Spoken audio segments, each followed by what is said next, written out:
চলুন বন্ধুরা, আজকে আমরা যাব ব্যান্ডেল চার্চে। কারা কারা গেছেন ব্যান্ডেল চার্চ কমেন্টসে জানাবেন। ব্যান্ডেল গির্জা পশ্চিমবঙ্গের প্রাচীনতম খ্রিস্টান গির্জাগুলির মধ্যে একটি। এই গির্জার পোশাকি নাম হলো the basilica of the Holi রোজারি Bandel. 1660 খ্রিস্টাব্দে এই চার্চটি নির্মিত হয় এবং এটি মেরি মাতার নামে উৎসর্গিত।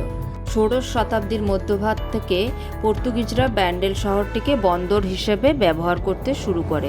1571 খ্রিস্টাব্দে তারা মুঘল সম্রাট আকবরের নিকট থেকে হুগলিতে একটি শহর নির্মাণের অনুমতি পায়। 1599 খ্রিস্টাব্দে ব্যান্ডেল চার্চ নির্মিত হয় হুগলি নদীর তীরে একটি বন্দর ও দুর্গকে কেন্দ্র করে। 1632 খ্রিস্টাব্দে মুরেরা হুগলি আক্রমণ করলে প্রথম গির্জাটি ভস্মীভূত হয়ে যায়। এরপর 1660 খ্রিস্টাব্দে আবার গির্জাটি নির্মাণ করা হয়। এখনও পুরনো গির্জার খ্রিস্টন বা ভিত্তিপ্রস্তরটি মাঠের পূর্ব দ্বারে দেখা যায়।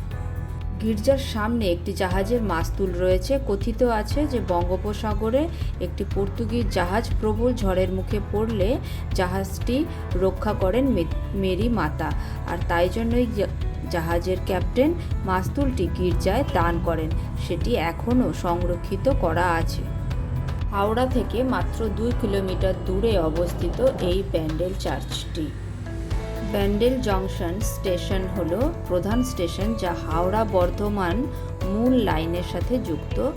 তাহলে বন্ধুরা, আজকে এ পর্যন্তই। ভিডিওটি কেমন লাগলো জানাতে ভুলো না কিন্তু।